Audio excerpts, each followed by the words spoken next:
Hi, and welcome to TV My Husband Hates. I'm Cat Sims. And I'm Reagan Kempton. And we are reality TV addicts. Addicts, aficionados. Ooh, I like that. Experts. Experts. Basically, we know our shit when it comes to reality TV. 100%.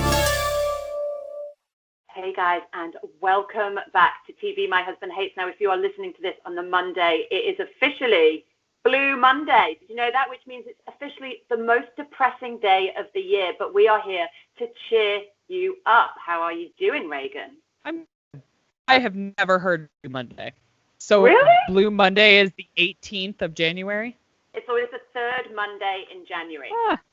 No, I have never, ever heard about that. Oh, Maybe it's not a U.S. thing. Every day is a fucking school day here.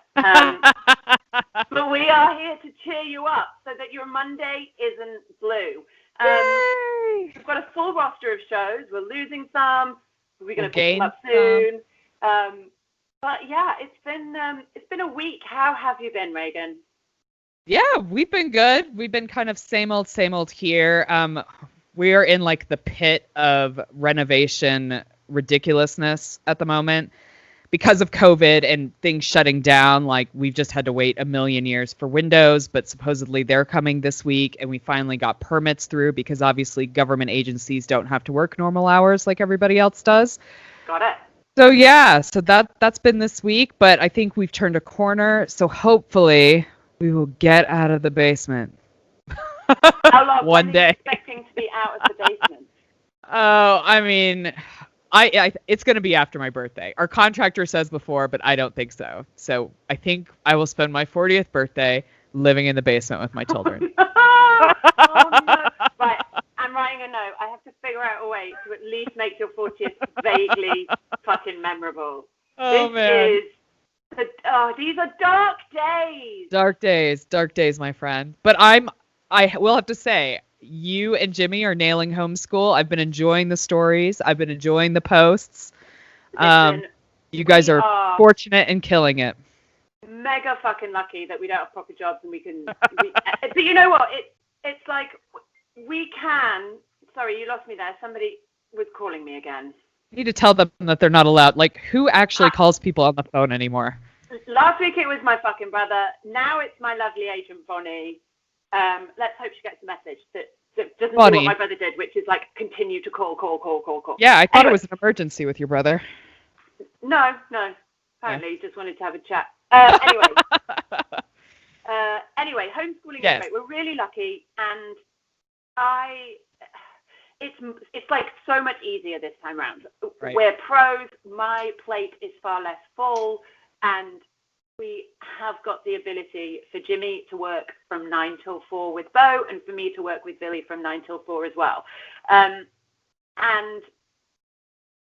for that, I'm very grateful. Do I think it's mine or any parent's responsibility to be responsible for the entire education of their children? No. Yeah. Because it's just an impossible like if you've got a normal job, right. This isn't just hard. It's not just a struggle. Impossible. It's impossible. Yeah. It is impossible. And parents are killing themselves trying to make a living, keep a roof over their heads, keep their kids educated. And there are going to be kids from most places in society that are really, really behind. But what really pisses me off is that it's going to be the really underprivileged kids that suffer the most. And nobody will give a shit about them afterwards either. And that fucks me off. And well, and like you and I were talking about earlier, we both still have really young kids, predominantly. I mean, they're like early elementary year kids. So with our kids, there will be time for them to catch up and do whatever they need to do. But like, I feel bad for these kids who are leaving school this year or trying to get something together. They're leaving college this year. Like, it's a shit show, man. Well, and also that year group, like year 7 to 9, so that kind of 11 to 14. Yeah, that's hard. I think they're going to suffer the most because they need everything they're learning right now is getting them towards GCSEs and A-levels. Right. And at least the kids in the GCSE year have done it. Like, I get it's a shit show for them too. Yeah. But I genuinely am worried about those year 7s to 9s that are missing out. And they're not the kids that are at home motivated to go and do their own fucking learning. They want to go hang out with their friends. And they're old enough to go and want to hang out with their friends. They want to play fucking Fortnite or whatever it is. I don't know. And I get it. And it's not okay. And I honestly don't think our kids are going to be back in school before April. And that is heartbreaking. Yeah. Heartbreaking to me. I mean, and I get it. Like, I get it. We have to protect the NHS. I get it. But I just worry about the cost when it comes to our kids. Even the economy will recover. Like, it'll be shit and it might be hard, but we'll recover. But I just don't know about the impact on our kids. That really worries me. I mean, for me, what I most worry about economies in any places when we've had lockdown are those like small personally owned businesses, the personally owned restaurants, like those types of things where I don't know if they'll recover. And like that makes me sad because I don't want to live in a world just full of chain restaurants and chain shops. Like it's those little independents that make life interesting. So I hope that they're getting some financial help and able to do three because in the US they're not. Well, funnily enough, there was a Supreme Court ruling today in the UK, which had been brought about because insurers businesses had insurance for like interruption to business. Right. And when they applied for it on this, all the insurers turned it down and said, no, this doesn't count because of course everybody's like they just didn't want to fucking pay it. Sure. So it went to the Supreme Court, and today the Supreme Court announced that they do need to pay it. And I think that's a great move for small businesses. I've worked with a lot of small businesses. I agree. Yeah. It's just devastating in so many ways. Well, I hope they have the money to pay everybody. Like, I hope they just don't go the bankruptcy route and not pay anybody. Sorry. Like doom and gloom over here, but yeah. I thought about it, and I wondered if that has been part of the Supreme Court's decision. Like, why? Like, if I was the Supreme Court, I'd be like, before we make this ruling, we need to make sure that these insurance companies can cover this. I hope that's been done. Yeah. Who knows?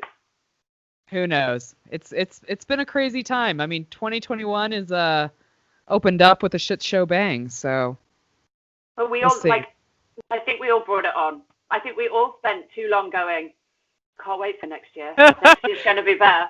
You know, I'm actually going to blame everything in the U.S. on Donald Trump. Like, he's the one that brought all this stuff on that's going on with us anyways. It's not even coronavirus. Like, coronavirus is taking a back seat to this crazy man. So let's have a chat about Donald. Do you think he's going to go? Because I know that there's lots of people saying, why bother impeaching him now? But impeaching him now means that he gets a very different post-presidency life than he would if he wasn't impeached. So I don't know how much everybody knows about what presidents get, but they get money for the rest of their lives, like a pension, essentially. They get Secret Service for the rest of their lives. He can run again if he's not impeached. So there are some definite things that come from his impeachment. And obviously, I mean, we won't know about the impeachment before Joe Biden is in because it's a whole separate thing. So it passed in the House. And the kind of groundbreaking thing was that 10 Republicans actually voted to impeach him. It's been the most that a second party or the same party has actually voted to impeach their president. So I don't know. I mean, my hope is that we have a really nice bipartisan government for the next 4 years where people are working together for the betterment of our country. I'm putting that out there because that's what I would like to manifest. I mean, it's dark that you have to manifest that, though, right? Yeah, but I mean, I think that's just the way it is, and I feel like it's been moving this way ever since George Bush. Like, we're just getting further and further apart, and I think Trump was like the pinnacle of apartness for both sides of our country. But I mean, there's still people out there that believe what he says and think the way he thinks, and that's more scary to me than just this crazy man, to be honest. There's lots of speculation here that Biden won't last 4 years, and it won't be long before Kamala Harris is at the head of the table. What do you reckon? I mean, they think he'll die. Like, they think. I mean, no, that they just that he won't be fit, or he'll choose, or something. There's a lot of I don't think that he won't finish the 4 years. I've never ever seen a president other than Nixon step down. I mean, if he's president, he's going to stay there for 4 years. I mean, unless some god-awful health thing happens to him. I think he'll be there the full 4 years. I don't ever see anybody turning down that role. I mean, that was a big worry when what's his name? There's a Republican governor from McCain. When McCain ran, everybody really liked him because he was very moderate, but then he had that crazy lady from Alaska, Sarah Palin, on his ticket, and it really cost him the race because he was older as well, and everybody was really worried, like if something happened to him, she would be the first female president, and nobody wanted that. So I don't know, we'll see, but I don't know if he'll run again after the 4 years. Who knows? Who knows? Well, listen, I mean, I'd love to sit here and talk. Yeah, American politics with you. But we've got let's get on to reality TV. Smart shit to talk about. For sure. Let's start with good. In fact, no. Before we do that, can I just say rate and review, rate and review, rate and review? Yes. Just saying. Get it up there, people. Thank you. Now let's go to Atlanta, and there was a lot of stuff going on in Atlanta. None of it particularly exciting, but we didn't see anything of Drew and Ralph this episode. No, but I think didn't his dad pass away? So I think they had to like go on an emergency trip. So I'm sure we'll hear all about it next week or on the next episode. Got it. And we don't know about you guys, but Kat and I are kind of both in agreement that Atlanta's dragging and it's not super exciting. I mean, I think the Portia stuff is really interesting. I almost think Portia could have her own show. Yeah. And that would be fine, but I feel like Atlanta is just, and I don't know if it's PTSD from last season. I mean, it might be. I mean, I'm with you. Portia's great because we're obviously seeing something cool in what she's doing, but she's also got a wicked comic streak as well. So I'm with you. I think if anybody gets their own show, it should be Portia. Speaking of Portia, let's talk a little bit about the kind of meetup that she has with her mum and her half-sister Lauren, although we're not allowed to call her half-sister. I'm only saying that just to get the facts in. In sort of research for her book, In Pursuit of Portia, which I'm not going to lie, I'm going to fucking read when that comes out. Let's do it. Let's read it, and we'll do like a book review. Either a mini-sode or Patreon or something. But yeah, I'll totally read that with you. Yeah, let's do that. But I thought this was really, really interesting because I come from a family where I am the youngest of 4. Yeah, you're the Lauren of the situation, aren't you? Yes, I am the Lauren. Well, yeah, you are. Yes, I am. Yeah. And basically, my older brothers and sisters came from my parents' first marriage. So we are very like, we're brother and sister, but of course we are halves. And as much as you do say to yourself, it's the same thing. It's, we're not, there is a difference. There always is. But I really related to this idea of them having different experiences of their dads, because my sister and brother had a very different experience of my dad than I did. Right. I don't have that personal connection because none of my parents had kids after the kids they already had, if that made sense. So like my stepmom came into the relationship with my stepbrother. My dad came into the relationship with us. They didn't have any other kids together. So I don't have any half siblings. I just have step siblings. So all of our interactions with our parents are all fairly similar, which puts us on more of like an even keel. Like we can all talk about how crazy they all are. So that's fine. But I don't think that's definitely not the case for Portia and Lauren. I know for a fact that's not the case with you and your siblings. Yeah, so, and I think it's painful. Like I recognize Portia's pain because you feel like you got the bum deal. And I think my brother and sister felt that a little bit. My dad was so fucking attentive. Like he was at every swim meet. He timed every length I ever swam. Right. And as much as my sister in particular is kind of happy that I had that experience, it isn't the experience that she had. And it is a weird conflict. And I just thought that was interesting. No, I think it's super interesting. I mean, I think about it as where like my favorite grandfather was like a terrible dad. I mean, not terrible dad, but like he was a dad of the 50s. Like he was a very different dad than he was as my grandpa, like took me to do every fun thing because he was never married when I was around. So like he was always my single, really fun grandpa who like took us everywhere and did whatever we wanted. So he was like super indulgent, but he could because he was our grandpa. You can't be that way as a parent. So like my mom's like, he was a great grandpa to you and I love him for having that relationship, but like he and I did not have that relationship as like father-daughter, and I think that's probably the closest thing I can kind of identify with that, because I think that's just life. Like the older you are, the more you know, And the more, I don't know, I think the more maybe lenient you become, or maybe aware of the stuff that you maybe missed out the first go round. And tolerant. I think as well you become more tolerant of other people's flaws and difficulties and things. And you just, you know, I hear it a lot, like strict, difficult parents become the most loving of grandparents. Right. It's a really, I guess it's you know, it's something that just happens. But yeah, I mean, it's so fun to see Portia growing into herself and like actively, consciously making that decision to better herself, to be self-aware, to understand this shit, which is so rare on these shows. You know, she's come a long way from the Underground Railroad days. Absolutely. And I love seeing this like group of women being supportive of her for doing that. Like we see her mom being really supportive. Her mom is very loving and kind to Lauren, which I think is a really interesting dynamic because essentially Lauren's mom cheated on, I think, Portia's. But that's like Gigi and me. For like, sure. Yeah.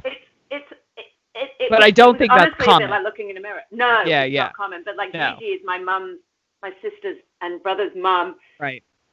And she refers to me as her daughter. Like when she meets, she's like, "This is my daughter." And I've had people on Instagram go, "Oh, I met your mom in Spain." I'm like, "Oh, okay, yeah, no, it's not my mom, but it is sort of my second mom." Yeah. And they all go dancing together. It's just really nice. No, I think it's really nice, and I think that's the way. If I was ever to be in that situation, I hope that I could handle it that way because it's definitely a more loving, supportive model than than I'm definitely used to. Like my parents don't get along like that. No. So when Elijah goes off and has a baby with another woman, then you can be, I mean, we'll see. We'll see how all that goes. I don't see it happening. No, I don't see that happening. And I'm definitely not having any more children. So. No.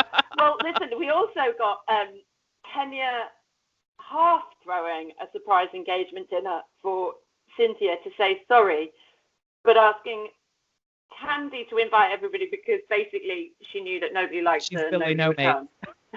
Because she's Billy No Mate. That's a dark place to be.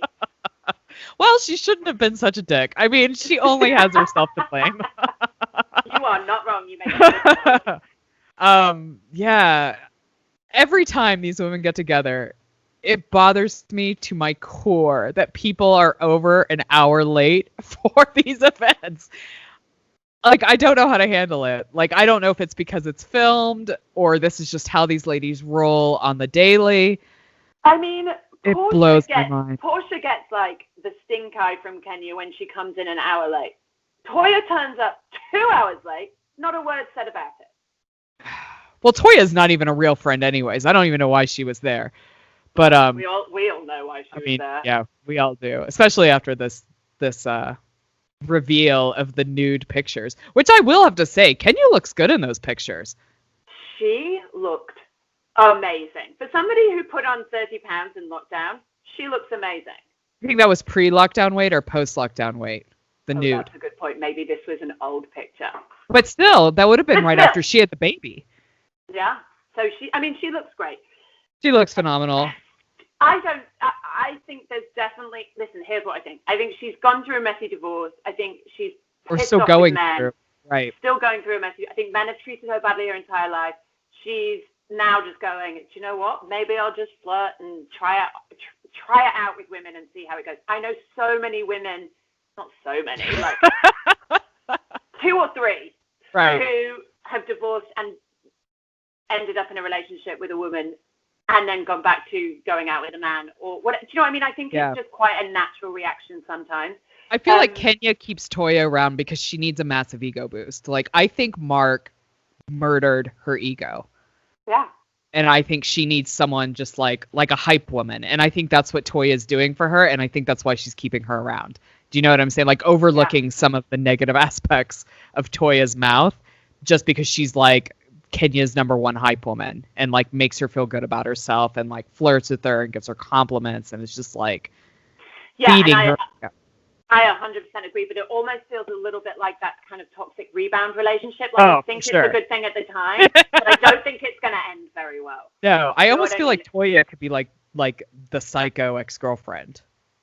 Like, when it ends, it's not going to be like a pleasant, easy ending. No. It's going to be a nightmare. She's not the person that has an amicable divorce. No. By any means. She sets everything on fire. She is the Trump of the show. She is. Her middle name is acrimonious. Like, this is not going to end very well. So sure. I think that I get it. I understand where it's all coming from. I don't think it's anything other than a thing for now. But we'll see. And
with that out of the way, let's go on to Below Deck.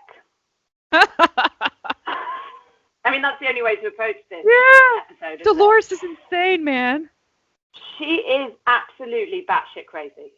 I'm so glad. I mean, I feel like Captain Lee did exactly what we thought he would do last season, whereas like kick her off, keep the rest of the charter. I mean, if I was the rest of the charter, I would have done the exact same thing. Like, you just drop our friend off. We're still going to have a good time.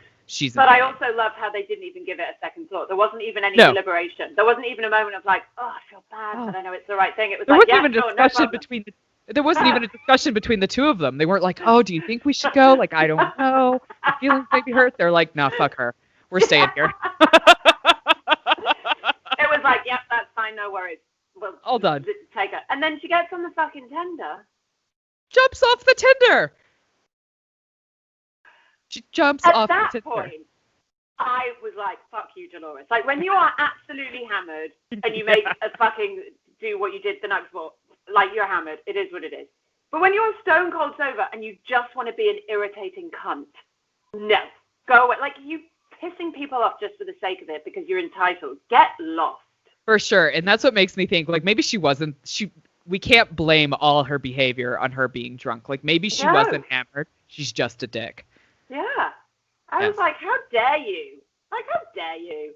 She ruined everybody's nights. I mean, the crew really had did. to sleep watch and go on shifts, and all this craziness ensued. And, I mean, it worked out well for James and Elizabeth. No shame. Where's the shame? No shame. I would be, when Francesca goes to tell her with the charter guest that she needs, the primary charter guest that she needs to leave, I would have been crying, embarrassed, mortified, all of these things. I would have been shaking and so apologetic. She's like, oh, all right. Because you're not an entitled dickhead. Yeah. Dolores is an entitled dickhead. True story. Facts. So she goes, they drop her off, and then... But let's talk about what happened that night, because, like, her behavior did allow for some bumping of the uglies to happen. Some mucky cuddles. Mucky cuddles. Mucky, dank, boat cuddles. There's nothing like hearing this on the camera. It's gross when someone's alone. It's gross when they're not. Nobody needs sound effects. I don't know how many times we have to say this. We all knew what was happening. We don't need the sound effects. Because you know what that sound effect is? Yeah. It's the balls flapping. And that's all I can picture. Is like balls just flapping against somebody's like perineum. It's not cute. I'm sorry. Well, at least she's never had kids, so her perineum is probably totally intact. Totally intact. Lucky bitch. Balls on the perineum. I feel like that maybe should be the title for this episode. Oh my god, a quote from mine rather than a quote from the show. Balls on the perineum. Let's do it. Anyway, so they get it on. They get it on.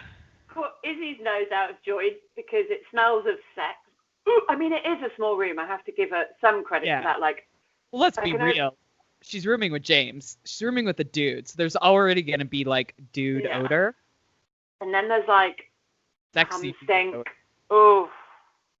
Anyway, she's not happy. She does. I feel like she's making a little bit too big of a deal. Like, I understand she's sick and she doesn't feel well. I kind of feel like I'm surprised Eddie because Eddie didn't make her do the watch. She volunteered. Because Eddie was like, no, like, you can just sleep. And she's like, no, I'll do it. And then gets her panties in a wad about James and Elizabeth not wearing panties in the room. I mean, I don't know.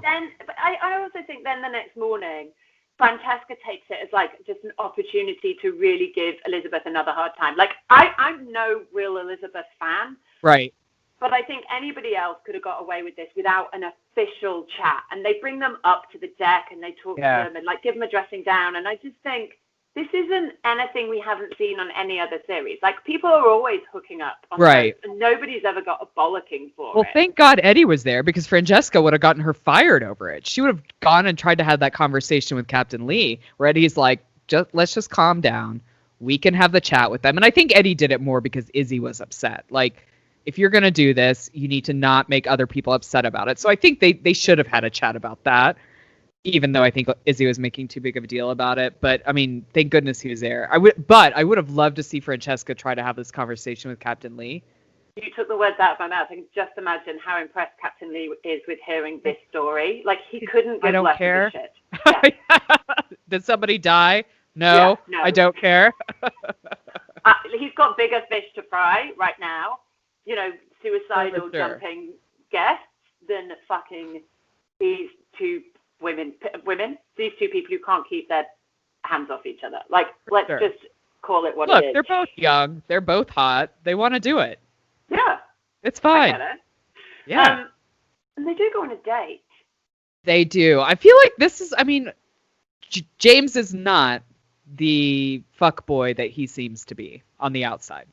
No, I think he's a party boy. I think he likes to get hammered. I think all of those things. But I do feel like if he's with a girl, which is rare, he's with a girl. And I think he likes her. I think he's going to realize that there's not enough banter. Like, the British boys love the banter and the piss taking. And that is not the California it's a rarity. Girl way. No. So I think that's going to be, he's just going to get bored. Yeah. But for now, I mean, I think they're genuinely trying to make a real connection.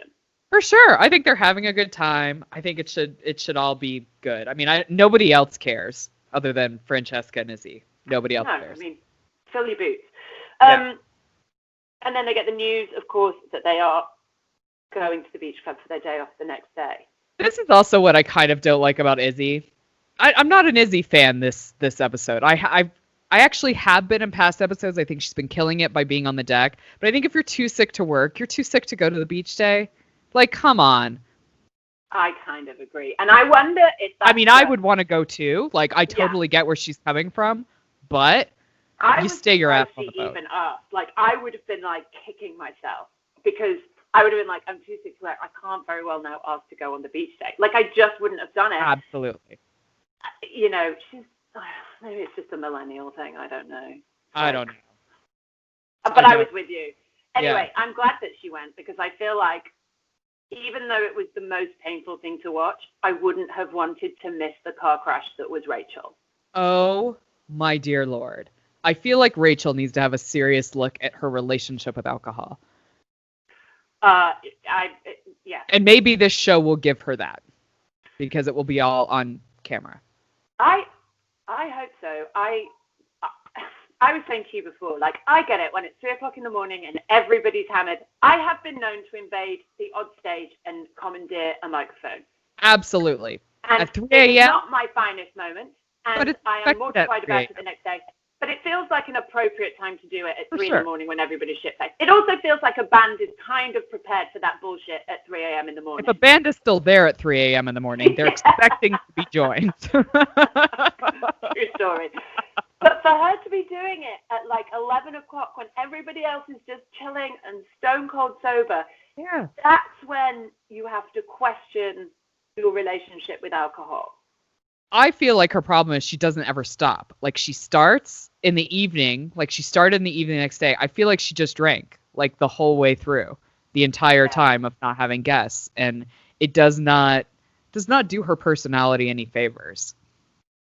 No, it's not a healthy, it's a binge, right? It's like as soon as they're off the boat, she's on it and she doesn't stop until they're back on the boat. And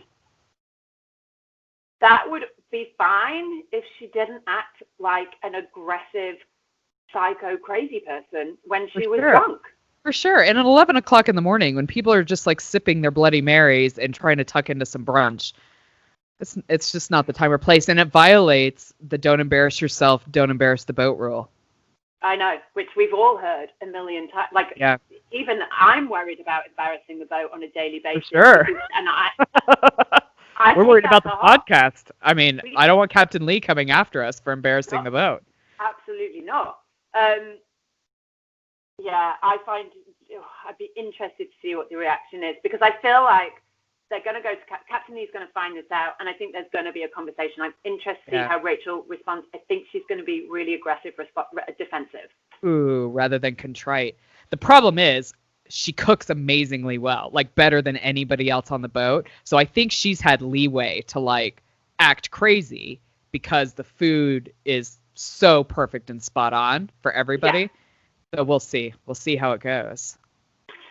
Well, I mean, we'll just have to wait and see. But yeah, she's a nightmare.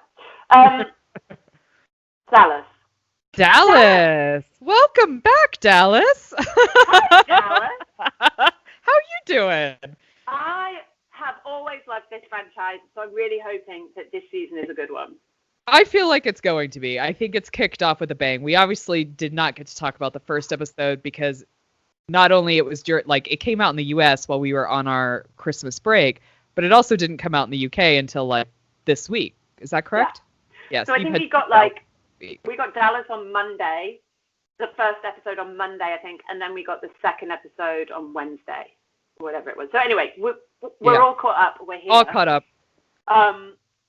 But we couldn't include it in last week's podcast. But now we are here on episode 2, and we pick up with, I guess, a story that dominated the news, well, the reality TV news, when show wasn't on, which was, of course, Brandy's video of her discussing her squinty eyes and doing a kind of Asian accent. Yes. With it. Now, 3 years as well. 3 years ago. Yeah. I have to say, I really appreciated the way that both Tiffany and Brandy handled this exchange. And I think that the reason that Brandy still has a job when Leanne doesn't is because Brandy is owning it, is humble, shame, like she's feeling all the shame. She's feeling too much shame at this point. Like, I want to just cuddle her and say, you have done everything, like you are doing everything. But yeah, I think I was really impressed with this conversation, and it really kind of gave me hope that this as a model for how people can have this conversation on their own. Totally. I'm so happy that conversation was captured in this season, because I do think this conversation needs to be shown. People need to see that you can talk about difficult issues. You can make a mistake and be corrected and it not be the end of the world as long as you learn and you move forward. The conversations with Carrie and Leanne last season during the reunion would never, there is no like reconciliation. There's no self-awareness on Leanne's behalf. Leanne doesn't give 2 fucks. So that's why Leanne is off the show. Whereas I think you're absolutely right. Brandy is feeling all the feelings, all the remorse, and is truly sorry for what she did. And I think as well, Tiffany didn't owe her that conversation. No. And I think that's where the generosity came from. Like, Tiffany didn't owe her that explanation or, you know, that context. And yet it was very generous of her to do that. And it was very humble of Brandy to take that gift and accept it in the right way. And I think what she did was wrong. Of course it was. We all know that. Yeah. But I think we've all done wrong things, and they don't have to define you. You can do something wrong and try and fix it and grow and learn from it. In fact, that's probably the best way to grow and learn, right? Is the mistakes that you make. So while I think Brandy does obviously have to be remorseful, I think she also needs to give herself a little bit of a break right now.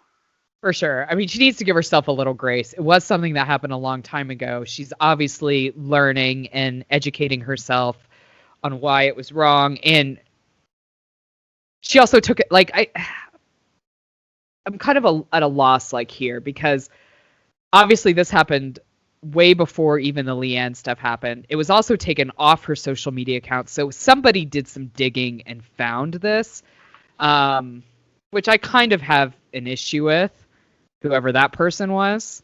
I think that's gross behavior. Yeah. Because I think, you know, Brandy could have already learned from that, I guess, is kind of like my point. I think she has already learned from her mistake by the time we see this. But I like that she listens to Tiffany's story and that Tiffany took it upon herself to educate her about that. Because you're right. Like, Tiffany owes her nothing. She owes her no explanation. Never met her before. Like, you know, never. This is... But I love that Tiffany is that person that shared her story to make Brandy really understand why it was so hateful. Well, and I really am impressed with Tiffany. Like, I think she's probably not somebody that I would be friends with, albeit we would have a lot in common, because I feel like she's so crazy uber smart that I might feel a bit stupid. But that being said, I think that I really like her. And obviously, I think Tiffany's inclusion as a cast member is part of Bravo's commitment to diversify their franchises. And I was saying this to you earlier, I really love that in doing that, they're not going for trophy wife or, you know, just rich people. They are really trying to get, like, you think of Wendy in Potomac, you know, they've got a professor. Think of, and Tiffany here, they've got the MD. They're not just pulling out, you know, people who married well. They're really starting to showcase strong, intelligent minority women. And I think that is commendable. Yeah, I think it's phenomenal, and I'm here for it. I'm here to see more of it. I'd rather see more interesting people anyways than just kind of trophy whatever that aren't really doing anything. I like to see really strong, working, independent, you know, or working or not working. That doesn't matter to me. But, you know, I don't know, just more interesting points of view. I was rather than like a cast full of Camerons. Yeah, no, totally. I was like thinking of myself as a trophy wife. It's just that it's the runners-up trophy. You're the bronze medal. I'm like the participation trophy. That's me. That's me. That's fine. I'm fine with that. As long as you know your place. Talking of Cameron, I don't know how to take this woman. Like, I don't know whether she's really fucking smart or really fucking stupid. It's like, one or the other. I genuinely have no idea. Because her timing is so spot on, you really have to wonder if it's an act, and she's just got it all figured out. I mean, sometimes her comic timing is fucking insanely brilliant. Yeah. And I think that's why I don't warm to her, because if I knew she was just a bit dim, I'd be like, well, that's kind of cute. But I genuinely don't know. I don't trust her. She's like an evil genius plotting everything in the background. You know what she is? I don't know what film it is, but I feel like behind closed doors, like her scalp splits from the middle and she opens up. It's like the witches. She's like the witches, where like she takes off her hair and her eyelashes and just becomes this like evil genius. I don't know, but she's exhausting to watch. She really is. Like, I just go back and forth with her. Sometimes I really like her. Other times I just physically find it painful to watch her. I feel bad for Court, just having to manage everything. Well, like, and I can appreciate when she says, I want to be involved. I get, like, of course. Fair. But then I'm like, but then you can't take to your bed for 2 days. Can't get the vapor. Refuse to get up and then cry for 2 weeks because the house fell through. Like, you can't say, I want to be a grown-up at the table, but then behave like a toddler. For sure. I mean, I was telling you, I kind of identify with that because every time my husband gets the whiff of like, oh, maybe we could move overseas, I just get really overexcited and I've planned out the next 5 years.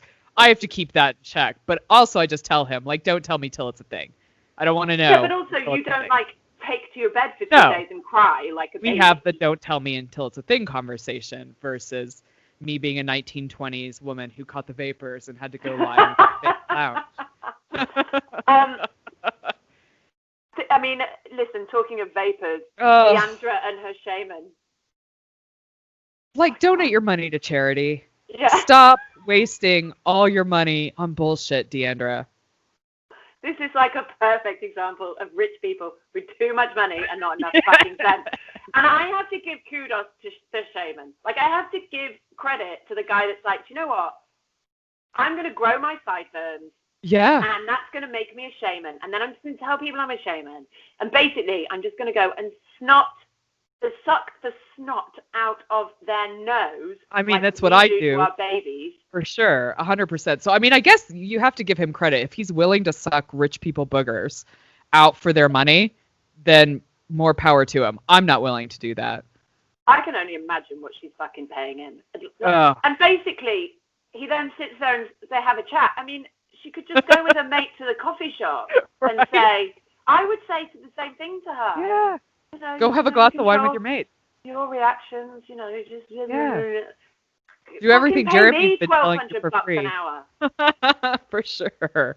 For sure. Deandra, if you'd like to have more of this chat, we are available. You can email us at hey@tvmyhusbandhates.com. We'll and give you we make will breaks, be babe. 100%. We'll do virtual drinks. It'll be way more fun. So much more fun. We'll sort you out. And we won't have to suck your snot. No, we'll drink dirty martinis with you. Also, just a note. Yeah. How COVID safe is snot sucking? Not at all. It goes against all CDC recommendations for COVID protection. For any protection. But when we've got a global pandemic, not a global pandemic, I can't believe I just did that. A pandemic. You've been brainwashed by reality TV. Global pandemic is tautological. Of course, the pandemic is global. But when we've got a pandemic, surely that's the last thing that you want to be doing, is sucking somebody else's snot. I mean, in real life, without a pandemic, the last thing I want to do is suck my children's clickers out. I do it because I'm their mother, but that's the line. There's no way I would go to a stranger and suck their nose, even without a pandemic going on. Do you know, I remember Billy being tiny, 6-7 months, and having the worst cold. And you know, you've got those machines, those like little things where you stick one end up their nose, and you suck the other end, and there's a filter that stops the snot going into your mouth, but you do it. Anyway, I was doing this, and it's like 4 a.m. She can't breathe, and it's not working. So I literally, this is what happens when you're a desperate mother with no sleep. I literally put my mouth over her nose. Just sucked. And just sucked. I took it all, like a fucking mother champ. That's how dark those days get, by the way, if you don't have kids. That's what you're forced to do. Yeah, that's what you're missing out on. Ugh. Enjoy. Oh, even thinking of it makes me want to vomit a bit.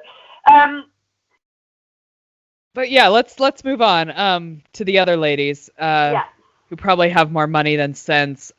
Carrie is not very nice. No, this dim sum meal is uncomfortable for a number of reasons. Like, good on Tiffany for taking these women out of their comfort zones, for being like committed to putting her culture out there and showing them and educating them. Absolutely. Let's talk about the things we liked about the meal first before we get on to Carrie. I loved the questions. I thought everybody was really opening up and being vulnerable. I like that Tiffany actually cares to get to know everybody rather than it just being this bullshit facade friendship. I like that. Is there anything else that you liked? No. No. I mean, I think Carrie was being a massive dickhead to Deandra for seemingly no reason in front of everybody. It's just, it's gross. And I get that, like, Deandra's a hypochondriac. Like, we've all known that. But I also think if there's ever a time to be a hypochondriac or to be hypervigilant, maybe COVID is it. Like, if you think you've got symptoms, go for a fucking test and just find out. Like, who is she harming? She's not harming anybody. She's paying for, like, nobody cares. Just let her do her. I get taking the piss out of your mates for being a little bit of a hypochondriac. I 100% get that. That is not what she was doing. She was out for blood. She was being a fucking dickhead. I would have full stop. Like, or I would have called it out. Like, it was mean. And I felt like the other girls could have called that out as well, because it was relentless. And it wasn't, like, I felt sorry for Deandra. But it almost seems like this is kind of who's Carrie's becoming, because, like, Tiffany, like, I think it's scenes for next one where Tiffany feels like I felt a little bit bullied about, like, the drinking when we were all at the pool party and things like that. And they're like, oh yeah, like, Carrie's kind of a hazer, like a frat boy hazer. It's like, there's nothing that I would want to be identified with less than a white frat boy hazer. That sounds horrendous. No, all I think of is, like, rape.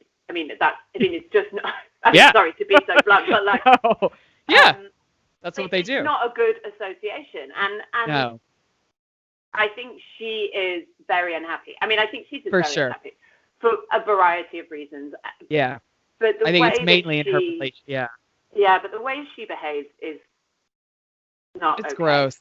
It's gross. And then I don't know if you've seen on social media, like, she made a comment about Tiffany being a snake. So she, like, put one of her necklaces, like, it's like this beaded necklace with, like, this, like, silver snake on it. And Carrie posted, it was like, this would be my necklace for Tiffany, blah, blah, blah, blah, blah. And Tiffany, like, did this massive comeback where it was like, I would not be caught dead on one of your necklaces, but I donated the money that it would have costed to, like, this organization. Like, Tiffany is spot on. So this is happening real life right now. So I think we're in for a very hot, fiery season. And actually, I want to shout out, there's an amazing account on Instagram talking of necklaces, because this is where I saw the post. It's the Real Bad Necklaces. It's this amazing account about reality TV stars neckwear. It's fucking hilarious. Everybody, if you like us, you'll love her. We're gonna try to, I think, get her on the podcast. Yeah, she's based in the UK. I'm gonna reach out to her and see if we can get an interview with her, because I would love to talk to her. It's hilarious. Yeah. It's one of the best accounts. So if you like that sort of thing, go follow her. That's where I saw the like Tiffany Carrie feud kind of break. So. But yeah, I mean, that dim sum was dark, and then the chicken feet thing with Cameron and all the rest. Oh. I mean, I don't know. I don't know if I tried chicken foot. Not because I'm not against trying new things. I just have a personal thing with eating things that are in their shape. Got it. I've tried a chicken foot. Like when I was in China, I tried one because that's what you do. They're not particularly tasty. Like I would liken it to like a chicken wing. Yeah. You know, like where there's bone and there's cartilage and all that, but there's not enough meat. Like if the feet were a little meatier, they would be better. It's just the cartilage, isn't it? It's just the collagen and the gristle. Yeah. Yeah, which is good for you and your skin, but I thought Cam was a massive baby about it. And I do feel like Cam eats like a toddler, like all beige foods. I don't know how she's not 600 pounds. No, but also like just putting the food down on the floor and potentially it's just so rude and so childish. Yeah. It's just disgusting. So just try a little bit of it. I mean, let's see. What's her face? Stephanie didn't like it either, but she tried it and then was like, oh, I don't care for that. It moved on and didn't make a big thing of it. I don't like how Cameron makes a big deal about things. Well, I think what we're going to find is Tiffany is going to raise the bar, and we're going to find out which of the women don't measure up. You know, we're going to see Tiffany being strong and smart and open-minded and tolerant and intelligent and educated, and I think a lot of the women are going to feel threatened by it, and the ones who like share those mannerisms will rise, and the others are just going to get nasty and bitchy. Yep. I think you are right. I can't wait for next week's episode. It should be interesting.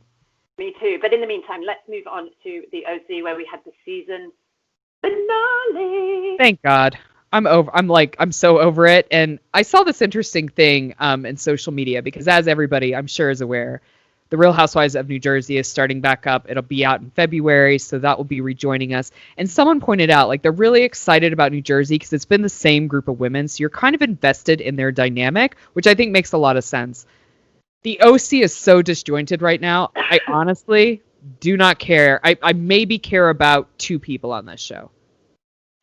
Yeah, I mean, I'm the same. It's not even just that the individuals keep turning over so quickly. It's that it doesn't give room for the relationships to bond. So the storylines aren't really there either. And it's just, I mean, I like Elizabeth and I'm in, like, she's got a story. Yeah.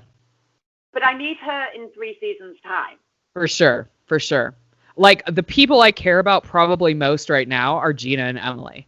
And they're not even, and I don't even feel like I know them that way. I feel like we're just starting to get to know Emily. This season, I think, is the real Emily, who we've been, like, waiting for. And obviously, she feels better. She got her hip replaced, all that good stuff. So we probably see her in her best light again, which I think she's fun. I think she's hilarious. I also see her kind of taking a leadership role in the group.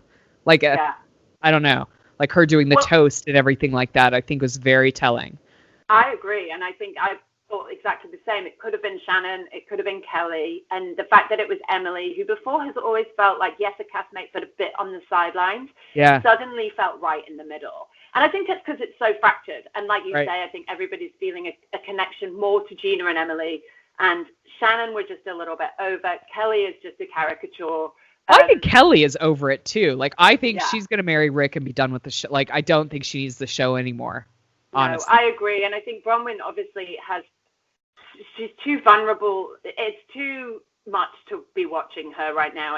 And I appreciate what she's doing. And I think with reflection, she might decide that it wasn't the best idea to film this season. But my thoughts on Bronwyn are, I appreciate it if it's all real. Yeah, and I agree. I doubt. I don't know. I just have a weird feeling with her and her stuff. I agree. On how much I don't think she knows who she is. Maybe. But I'm not sorry to see the back of this season. No, and I feel like I really get excited about the next season. No, I mean, I think we're going to see a massive shakeup. I hope there's some more diversity on this show. If there's not, I don't know if there's really reason to watch it, because it's just not like, it's not fun to just watch a bunch of entitled white women talk shit about each other. And talk shit about very first world problems as well. Like, I get that alcoholism is a real problem, but alcoholism when you're a millionaire in the OC is not as big of a problem as alcoholism when you are, like, on your ass in fucking Harlem. Like, it's just not the same thing. And it's not the same. Quarantine's not the same when you have a massive place and you can afford to do all these things. It's not the same as people who are struggling to work and teach and do all that shit. Like, it's just not the right tone for right now. No, and obviously Elizabeth's sexual abuse and her childhood was awful. But again, she's in a position where she can have a very expensive therapist come to her house. Right. She's safe and she's got a roof over her head, and it's just, there's no real recognition of that, and it all just feels a little bit tone deaf now. A bunch of it's like way too much entitlement in one place, and I think that's why I like Gina and Emily. Like, Emily is just entitled as the other ones, but she is working, and she was really struggling with quarantine and trying to work and having a sick husband. Like, that felt more real, and Gina's issues that are going on feel more real, and I think that's why I like both of them. And so, I mean, it'd be interesting if they're the only two that come back next season and we've got a bunch of other new people. Maybe it can be some of their friends who are equally as real. I don't know. Well, and maybe the tide is changing, maybe the mood is changing, and maybe we don't, like, at first it was great to see this, how the other half live, but maybe we're done with that, and actually maybe now what we want is people who look a bit more like us and who have houses a bit more like us. Like, I genuinely would think that would be really fun to watch. For sure. They might not fight as much, but I don't know. I think they probably OC drink needs as much. looking at. Almost certainly would definitely. But I think the OC needs serious looking at. It needs reworking. I mean, it was the first of all the show. It was the very first show to come out, so I think it was groundbreaking for when it was, but it was also more real when it first started than it is now. It's gone on for a long time. However, I would be remiss if we didn't mention, I think, one of our joint favorite moments of reality TV of 2021, when Elizabeth goes on and on about knowing Vince Neil and calls the number and it's the wrong number. Fucking amazing. Probably one of my reality TV highlights. Of all time. Of all time. I feel like that made up, if I had to watch however many episodes I've just watched of that for that 30-second interlude, I'm here for it. I'd do it again. I mean, let's all be happy. The OC season was not as long as Atlanta last season. I mean, this is only the 14th episode. So, I mean, you know, we're looking at only 14 weeks, not half a year. I think, I don't know. I don't know what I think. I think Corona, I think a lot of things just were a mess.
Okay, so let's move on to Salt Lake City. Woo! This was an interesting episode after last one, like the Fallout episode. I mean, we talked a lot about how Whitney was like deer in headlights, completely out of her depth, taken on something she could not handle. Understood. And this was the fallout. There's so much to talk about. Yeah, I think first off, I feel like at the very beginning of the episode, Whitney is a little bit misremembering how things actually happened. Because she has a lot of blame for Heather, like messing up the delivery. And I don't seem to remember it that way. I think she came in pretty hot with Heather. Like, I thought Heather handled that really, really well, to be honest. I mean, Heather just ran away. I think Whitney came in hot as fire, not as like, oh, I just have something to tell you really quickly. I don't think that's how it happened. It was your fault. You spoke over me. No, sweetie. That's not how it happened. You had like 75 tequilas too many and went in like a bull in a china shop and fucking, you lit the match and then walked away and went, it's not my fault. And it was. It was your fault. It was poor timing. You didn't come with malice in your heart. No. But shit still hit the fan. And this is the thing. Like, I've always loved Whitney. I've never had a bad word to say against her. On this episode, I was like, sweetheart, you have to... Yes, Jen absolutely is responsible for her reactions. And no matter what had happened, Jen could have chosen to throw a glass or not throw a glass. Yes. That is on Jen. Absolutely. She could have chosen not to ruin and cause a fuss at Sharif's party. She could have walked away. Yeah. I mean, bottom line, your behavior is your behavior. You alone hold that power. However, Whitney could have chosen any other time. Like, even on the episode before when she's like, I'm going to talk to her about it at a party. I'm like, no, don't do that. That's bad idea. Even batshit crazy Mary is like, why would you do that at his party? Yeah. Like, I think that if Whitney had stood up immediately and gone, I fucked up my timing. Yeah. I came to you as a girlfriend, but I did it in completely the wrong time and place. Jen wouldn't have had the outburst about, you fucked my marriage. Right, she did at the spa, which I put in quotation marks. Yeah, it was definitely like a hippie natural spa. I mean, those natural hot waters are nice, but that place looked like a killing field. Yeah, it didn't look like Jen Shah's type of place. No! That's not where you take Jen Shah for an apology spa. No. We all know that. Yeah. But yeah, I think that they both have to take responsibility for their own actions, but I do think that Whitney needed to get there a little bit quicker than she did. Yeah, it was drawn out for sure. I still don't really understand why Heather was like, Heather needs to stop apologizing for shit that is not her fault. Heather, none of this was your problem. None of it was your fault. You didn't do anything wrong. Heather is You're fine, babe. Broken from that Mormon relationship breakup, whatever it was. It's just her need to be accepted and pleased. It's just so sad to watch because we see her being such a badass in business and building this empire and doing cool things. And I really, really loved the chat about how finding her financial freedom has allowed her to be free in other ways. Like, she feels she can now speak her truth and own her voice in a way that she couldn't when she was dependent on a Mormon man in the community and had to play a role. Absolutely. However, just to interject, she still needs to take alimony from that jackass because he's the one that like banned her from her life. Even if she doesn't spend it, like put it in trust for the girls or whatever, that man should be financially responsible for what he decided to do. Anyways, continue. Sorry. No, but I agree. But it's the same thing with why she's taking the blame for this thing. She's like, she doesn't want to make anybody feel uncomfortable. Right. She just wants to make herself feel uncomfortable. And it's just bullshit. She's amazing and she needs to own it. 100%. You mentioned Mary.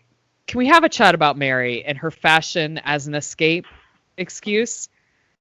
Like, we all know, like, you just need to actually deal with your issues. And actually, I could do without Mary being on the show. I'm going to just put it out there. I don't feel like she has a right space within this group. It doesn't gel with her. I think it gels really well without her, actually. And I think there's some major issues going on there that she just needs to work through versus buying more stuff. I find her really intriguing to watch because she's like nobody else I've seen before. But in terms of the dynamic or the chemistry with the rest of the cast, it isn't there. And there's obviously been a divide that they haven't been able to overcome. And in the first season, that's always sad. And I guess it's just a case of cutting the wheat from the chaff now, and maybe she won't be back. I don't find her relationship with the other girls sad. I find watching her really sad, like, because I feel like we're watching someone who is really traumatized fairly early, like fairly young, and we're just buying stuff to like make us feel better, and it's becoming like a high-end hoarder, like we talked about last week's situation, and it's disturbing to me. Yeah, I think you're right. I haven't thought about it like that, but you're right. I mean, she isn't as stable, and there is like, of course, that kind of, you just want to watch it like the car crash thing, but actually, I think you're right. I think there's something deeper there, and it is trauma, and it's dark, and I think maybe she just needs to not be on the telly. Yeah, I would agree with that. Before we leave the Salt Lake City, let's just talk about Jen and Cherie's final conversation when he finally returns home after 4 days. I mean, I get this whole... I have to say, if Jimmy ever just walked away for 4 days and didn't pick up my phone, my calls will tell me when he was coming back. What's going on with these men? I don't deal with it.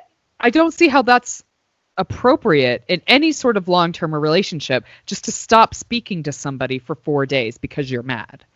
No. You need to put your big boy pants on and have the conversation. As hard as it may be, you need to have the conversation. Like, if Elijah did that to me, we would probably not be together. I appreciate the sentiment of not wanting to go into a conversation when you're raging, like, of course. For sure. But I think there's a difference between doing it in the heat of the moment at the night of or even the morning after. Yeah. I think by the next day, lunchtime, evening, you should be able to fucking sit down and have that conversation. Or even if it takes you 4 days, you have a word. Like, I'm livid.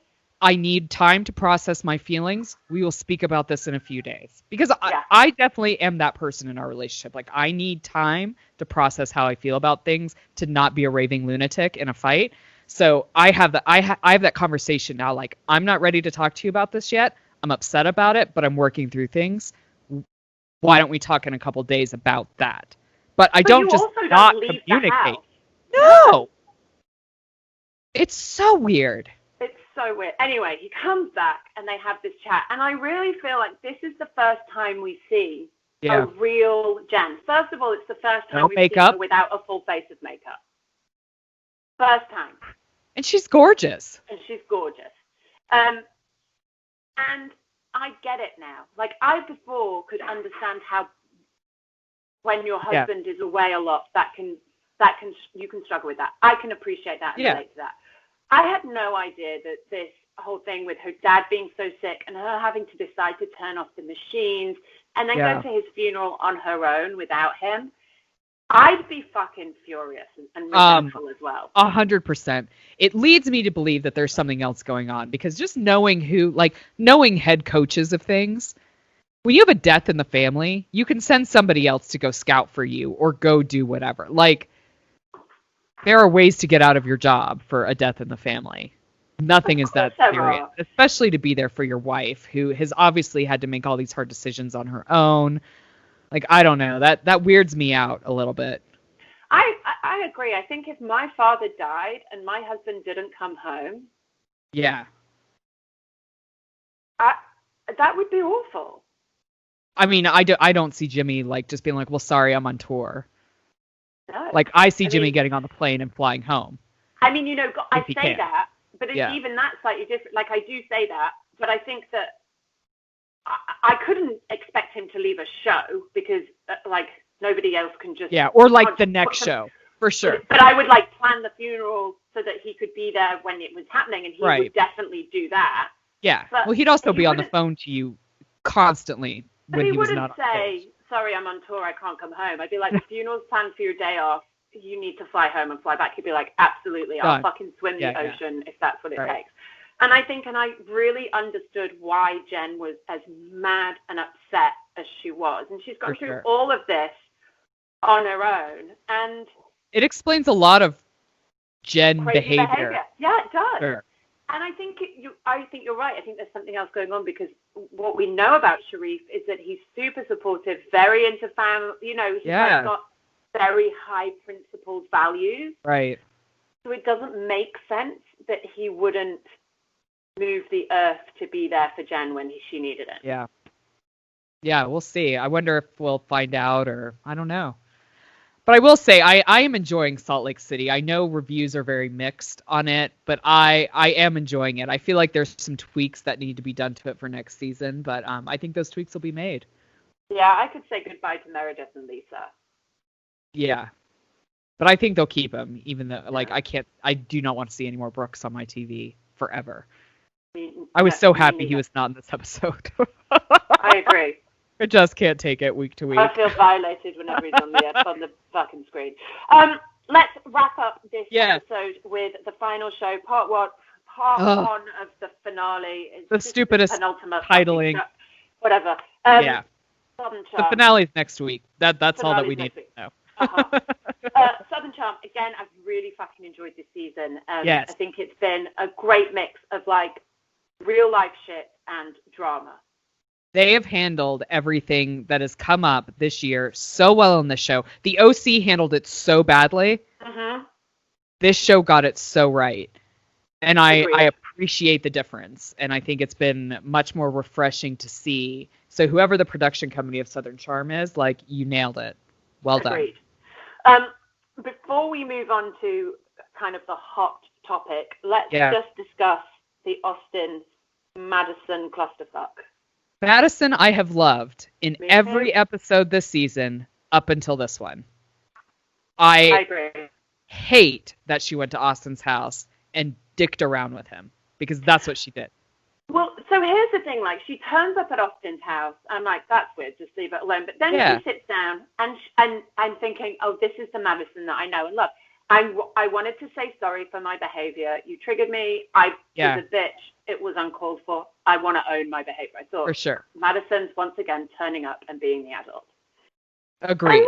And then Austin's like, but can I date other people? She's like, no. No. I'll never tell you can date other people. I love you more than I've loved anybody else my entire life. Shut the fuck up. Fucking shit. Bullshit. You can't do that. No, it's not right. It's not okay.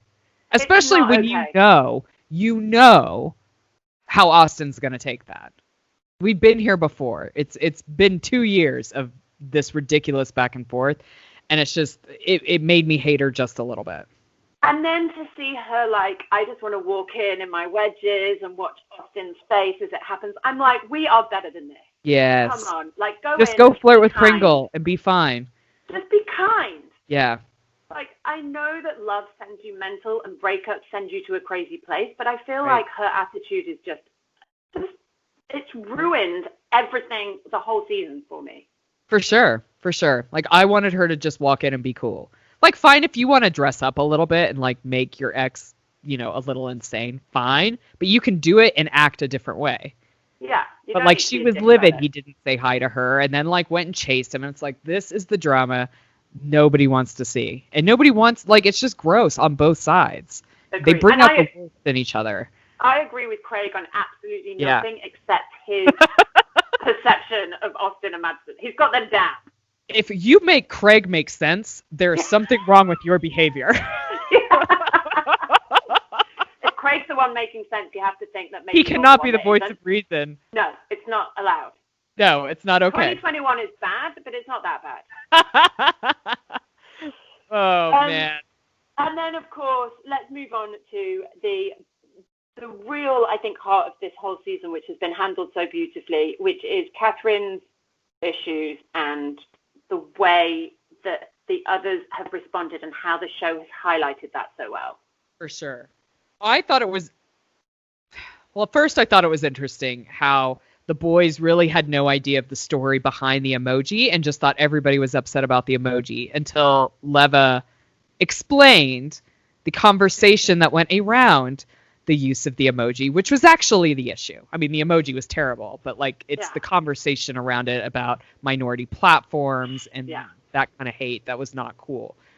I think I had a problem with that because I've seen the boys defend Catherine, and they were defending Catherine to Leather 5 seconds before Leather tells them.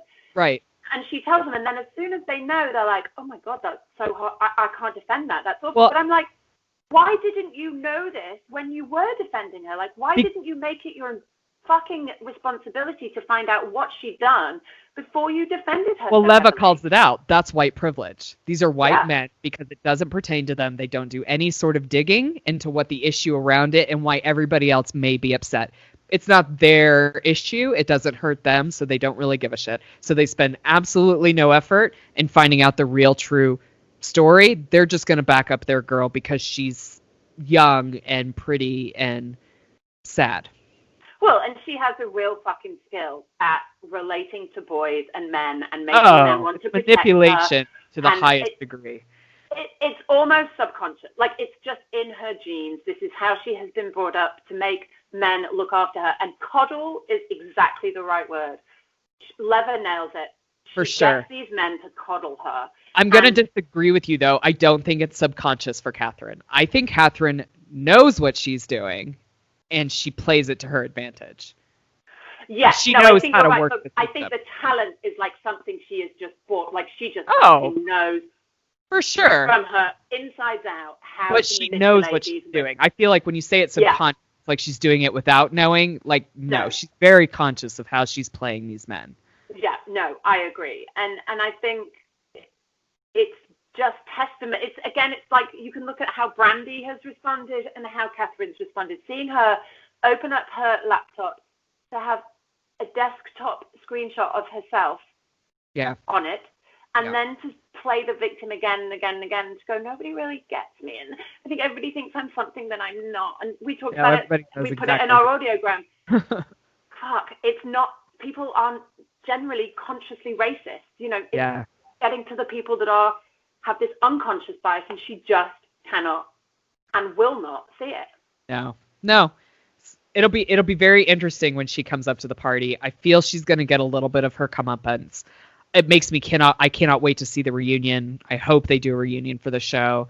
I can't wait to see all of that. But we have one more episode when Catherine shows up to the party, so we'll see how the boys react to that. Yeah, I think we'll be back talking about white privilege again. I'm pretty sure we will be. And with that, I think it's probably time for us to wrap up. Thank you so much for your support. Thank you for taking the time out to listen to us. We hope that wherever you are, if you're in lockdown Mark 3 in the UK, or maybe if you're just starting to feel a bit more normal. I mean, you feel pretty normal now. I feel fairly normal. I'm a little frightful for what's going to be happening this week, like just with our politics and the major cities and things of that nature, because there's been some dark shit being called out. But, hopefully one day people will learn. Well, listen, it doesn't really matter where you are. I think wherever you are, it's hard. And so for that, we send you all our love. Absolutely. But yes, thank you so much. And we'll see you next week. But remember, smart people watch reality TV too. Bye-bye. Bye. Please subscribe, rate, and review TV My Husband Hates wherever you listen to your podcasts. You can also follow us on Facebook and Instagram at TV My Husband Hates and join the Facebook group to keep the conversation going when the podcast ends. If Twitter's your thing, you'll find us at TV Husbands Hate. Theme music and production for TV My Husband Hates by Jimmy Sims.